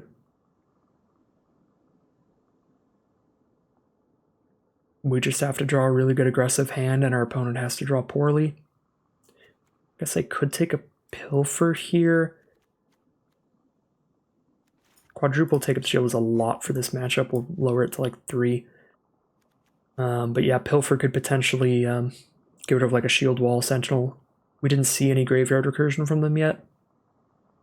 So Pilfer is one of the few things we can actually do to kill walls. So most of our removal is like these combat tricks like take up the shield that just don't really get there when they're just not blocking with the important walls. Could even cut another take up the shield for just a 3-power creature, because 3-power creatures feel good here. Yeah, the 2-power creatures are pretty bad. So we'll sideboard as much as we can here, which I guess is to drop some of the 2 powers like the Herbalists for double Librarian here. Get more 3 powers in the deck. Could play Soul Tenders as well, but they're on a mill plan with double mill defenders, so probably not actually worth it. We'll just go double Librarian. Fills a really similar role to the healer, because it also scries for us, but this one's actually big enough to attack into 1/3s and 0/3s. The 1/4 is also just brutally large, those mill defenders. Not even 3 powers enough to get in through those. Alright, well, turn 2 Elas. It's one of the few creatures that can constantly attack into defenders. I definitely can't mulligan this hand, but I'm not a huge fan of it. We don't have much action outside of Elas. We've got to draw into some. And Nalish Sleeper's very nice. Potentially quite good in this matchup. I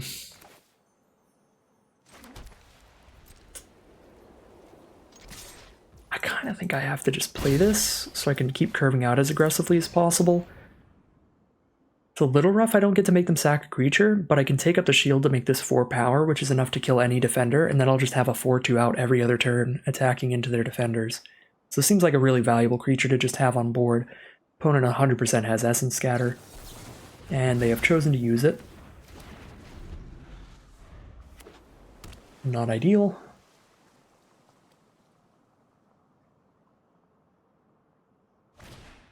Phyrexian Espionage, alright, they're still just drawing cards here, no defenders out yet. Griffin Protector into Captain's Calls, good amount of damage. And a Griffin Protector, while they don't have Essence Scatter mana up, is nice, because, again, one of our few creatures that can constantly attack through the walls thanks to its flying.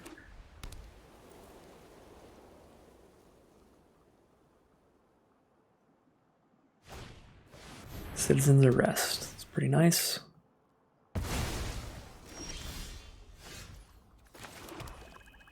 Well, we're just attacking in.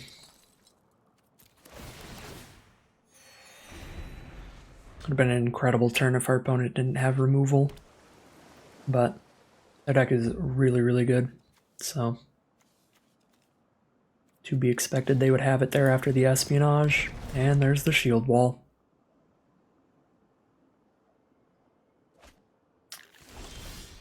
Into the Wingmantle.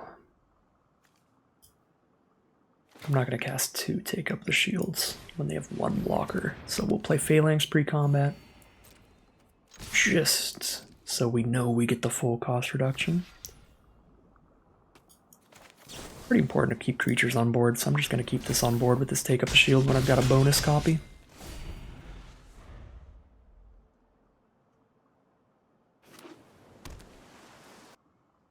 Because now Heroic Charge is a pretty reasonable out. If we draw Heroic Charge, they're almost definitely dead. I guess they have 3 blockers, so they can block the 4/4, both of our 2/2s, and take 6 damage, but then we would kill all 3 of their blockers, and we wouldn't lose a single creature. So, yeah, if our opponent just taps out for Wingmantle Chaplain here, Heroic Charge off the top wins us this game by keeping all of our creatures on board right now.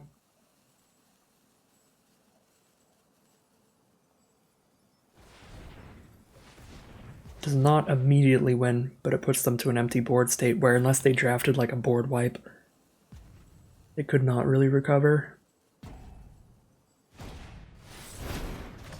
Alright, well, Geyser it is.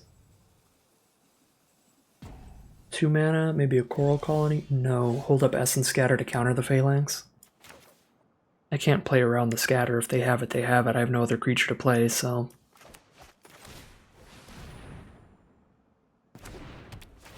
no scatter.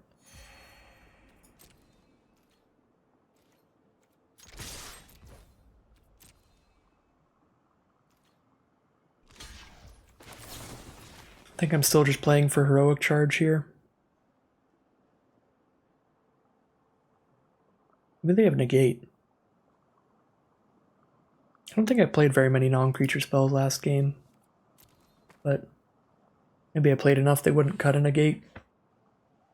I don't think I played enough that they'd sideboard in a Negate, but...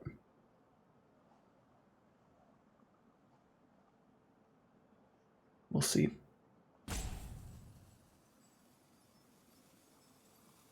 Kind of playing to our 1 out here. Heroic Charge or bust.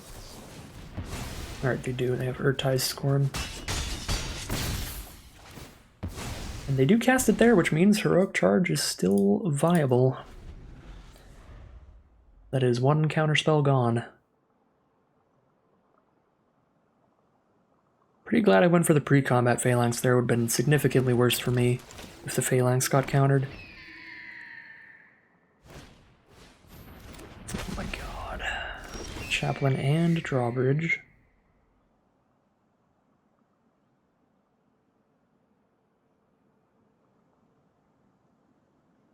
They can quadruple block Phalanx.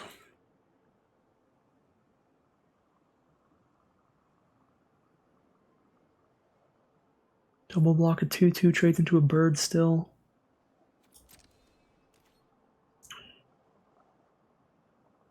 Heroic Charge is far from lethal anymore.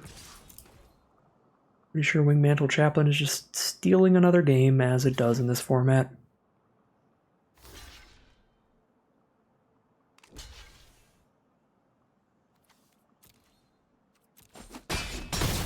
I mean, Elas is really nice that we still make them lose life every time we're losing creatures here. So it really just doesn't feel like there's anything you can do once your opponent resolves Wingmantle Chaplain in a dedicated defender's deck. Like, they can still have all kinds of interaction in hand to play around with, and they just have like an impenetrable wall of stuff. And every time they play more defenders, they're just getting more birds. They have a drawbridge. This matchup is just unwinnable for us.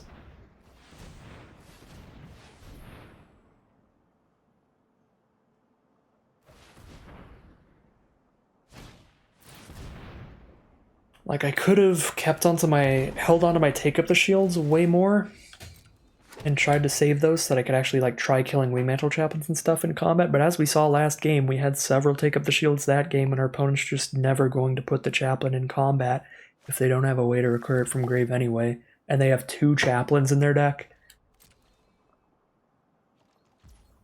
Yeah. That's definitely it for us.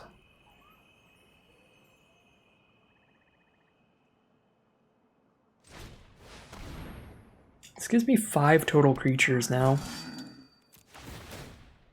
If I can get all 5 of these creatures to die, my opponent will be at 1.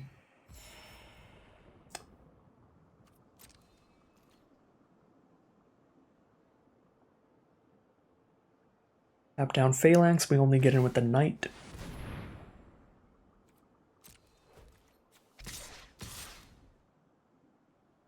Just let my soldier drain them for 1 life here. I could still hold for Heroic Charge. No, Soldier just bounces with Chaplain anyway. Possibly, yeah.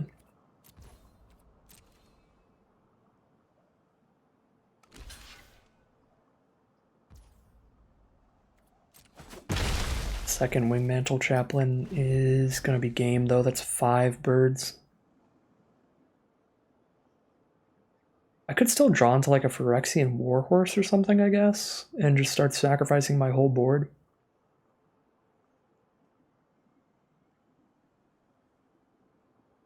Feels like my list of outs goes slimmer and slimmer by the second, but I guess they're still there. Phyrexian Warhorse is legitimately an out. Pilfer looks horrible. The sided in Pilfer here. Actually, no, they still have a full grip. Pilfer actually does do something, just not a lot. Yeah, that's why I sided it in. I was like, it seemed like they're going to have cards at all times. And it's one of the few ways we could actually kill one of these if we draw it at the right time.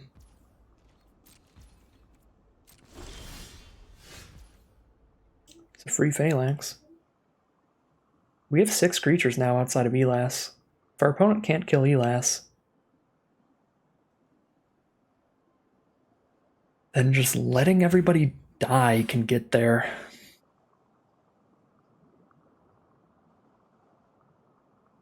So we probably just try to chump attack as much as possible, so if I do draw into a Warhorse, I have my opponent at a low enough life total that I can afford to play it and just sack enough things to kill them immediately.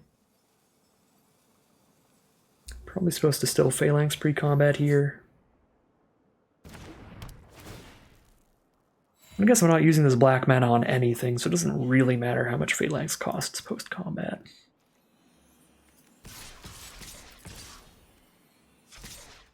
We are just sending in everybody but Elas here. Probably should have enlisted, but yeah, I definitely should have enlisted. A 4-power Cavalier is big enough to kill a Shield Wall Sentinel or something at least, instead of just bouncing off it. Yeah, I really should have enlisted. We're not blocking anything on the ground, it's all flyers. They have 2 Wingmantle Chaplain, 2 Shield Wall Sentinel, 2 Coral Colony.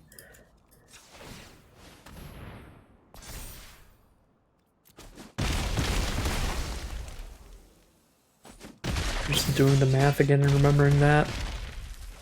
I was just remembering because I was thinking about how attacking isn't really their win condition anyway, because they have the mill plan with double Coral Colony. Then I looked at the board and I'm like, yeah, double Chaplain, double Sentinel, double Coral Colony. Seems good. Okay. I mean, if we draw Phyrexian Warhorse, we can win this game. If we don't, we can't. We're just going to sit here and twiddle our thumbs while our opponent gets to do all of the things. We are very playing off the top.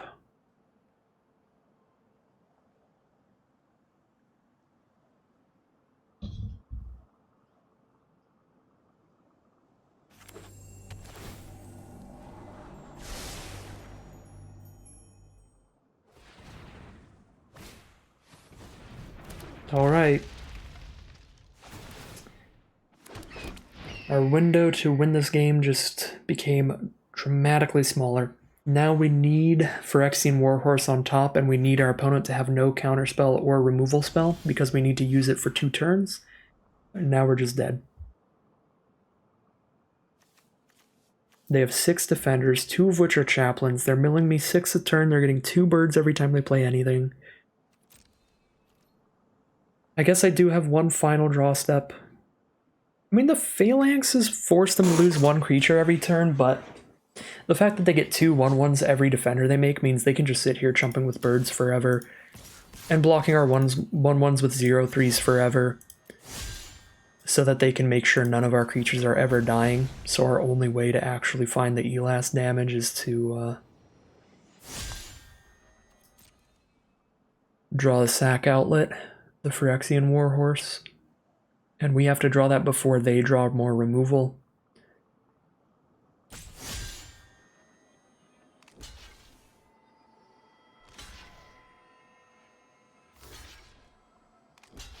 They might have removal here. They're killing 1/1s.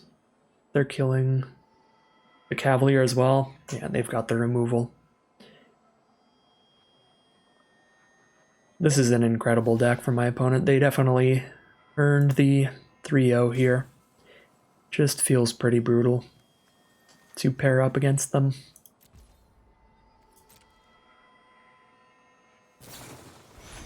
Yep. 2-1 will be our record in the Arena Open Day 2. So close, but so far away.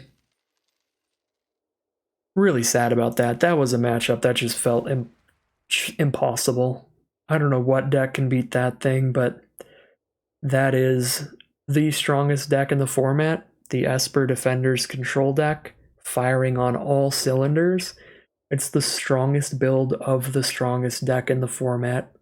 2 Shield Wall Sentinel, 2 Wingmantle Chaplain, 2 Coral Colony. All of the efficient interaction like Essence Scatters, Citizen's Arrests, Leyline Binding, the draw spells like Phyrexian Espionage. Incredible deck for my opponent. Very well drafted, very well earned victory, but I do hate to see it there, ending our Arena Open Day 2 run. Still a perfectly respectable run. Very, very happy overall with how I drafted. I think I did make several pretty glaring misplays in a couple of those games, but we got pretty lucky overall to still make it into round 3, where there was pretty much nothing I could do regardless, so don't feel dramatically bad about the misplays, because luckily they didn't cost us any games, and I feel incredibly good about how I drafted today. I think I drafted incredibly well.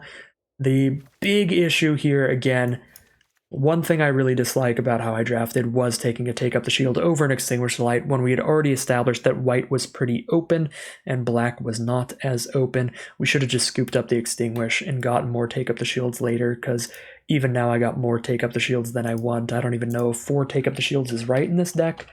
It probably is. There were multiple games where they would have been incredible and we just drew 0 all game, so obviously correct there. Wasn't very good in the last matchup, but every other matchup quite solid. So only thing that could have gone dramatically different in the draft process, I think, to end up with a better deck would have been triple Take Up the Shield, 2 Extinguish the Light. Other than that, though, I don't think the red splash was necessary or a great thing to try leaning in on. So I'm not unhappy that I didn't go for that, even seeing a bunch of decent red cards in that final pack. Really just -1 Take Up the Shield, +1 Extinguish the Light, and then I think we drafted about as good of a deck in our draft pod as we could have. So still, once again, overall, very happy with this 2-1 record, positive win rate in the very competitive event, only losing to the menace of the formats, the full, just unstoppable Esper Defenders control deck. So that's going to end today's video, and that's going to end Dominaria United competitive limited season. As we move into October now, we're getting into the variety draft season, since all of the competitive Dominaria United events are over, the Arena Open and the qualifier weekend. So we've got Innistrad Midnight Hunt quick drafts, Innistrad Crimson Vow quick drafts at the end of the month. They're bringing back Throne of Eldraine Premier drafts in the middle of the month of October. There's a Mixer sealed event that I'll be playing tomorrow. Bunch of just variety limited formats in the meantime. Dominaria United Alchemy drafts. We'll try a couple of those. So lots of cool, fun variety just for fun draft formats coming up in the future, and that's kind of the most exciting time for me as a variety drafter myself. I like to play as many different formats of draft and sealed as possible. So very cool stuff on the horizon. If you're looking for just some just fun draft content, there'll be plenty of that in the near future. I will be playing every Arena Open this year, so the Brothers War launches in November. So if you're looking for strictly competitive draft or limited gameplay, I will be playing the Arena Open for the Brothers War as well. And I've day 2'd every Arena Open this year, so you can check out the previous ones, or you can wait for the Brothers War, and I'm sure I will try my best to day 2 that event as well. So that's going to end it for today's video. I hope you all enjoyed this video as much as I enjoyed playing, and as always, thank you very much for watching, and I'll see you again soon for some more Magic Arena.